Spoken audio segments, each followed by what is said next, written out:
When we play for all the angels and they ask us who are we,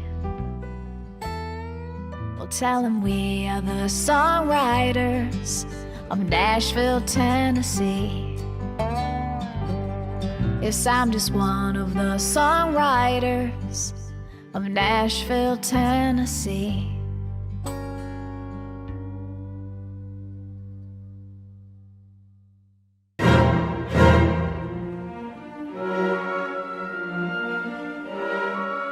Hi there, and welcome to the Melody Music Studios interview series, where we get to know our teachers a little bit better. I'm Ashley.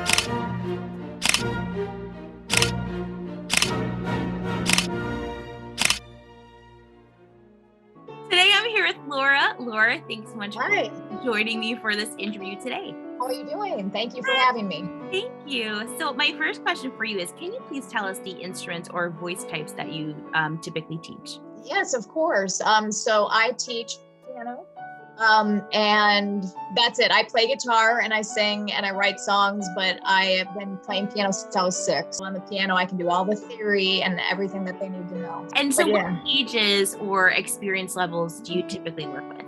Typically beginners, and they're my favorite, but I can go anywhere from beginner to intermediate. I have some, students that study more classical music and intermediate. But my favorite are beginners, definitely. And when they're just starting out, it's amazing watching them, especially in that first year, just grow. And I just think children are like little sponges and they just learn so fast. So I do have some more adult, students on the side, but they're a little bit more challenging, but I mean, it's never too late to learn. My first question for you is, what would you say to someone who maybe wants to take lessons, but might be a little bit hesitant for whatever reason? I would just say, in the beginning, I don't expect them to know anything. So there's absolutely, no pressure. And so we just start small and just not to be nervous of something new. And also that music, what you learn is priceless. And so, it's worth giving it a shot and stick with it at least a year just to try. I've never had a student regret taking lessons. Yeah, that's great advice. Just give it a shot,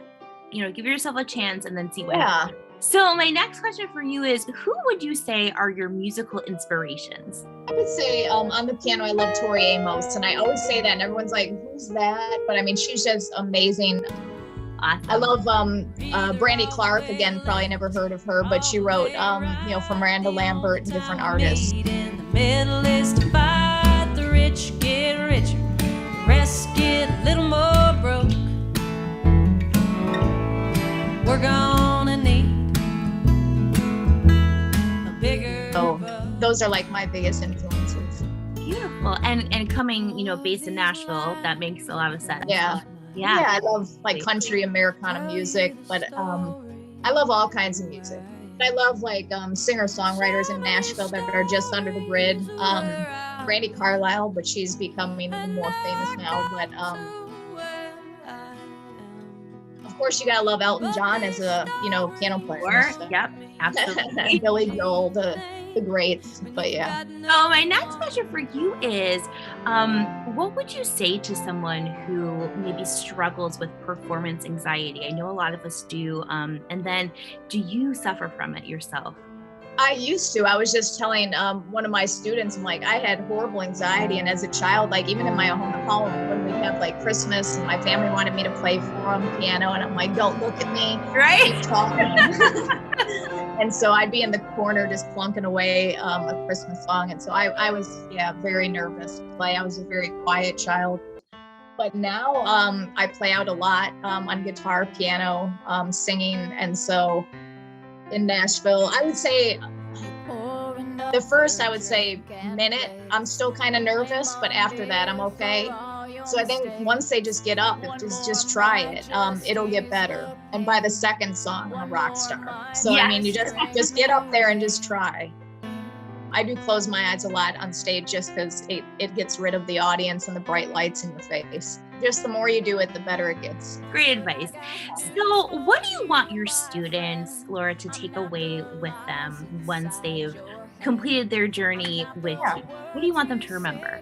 I just want them to remember just the joy of music and that it could be with them for the rest of their life. And just remember there's an infinite amount of songs that they can learn and play. And that even though they learned a song even 20 years ago, they can still play it. And then it's with them always. So I think most of all, just the joy of music. I mean, it's my therapy, it's my friend.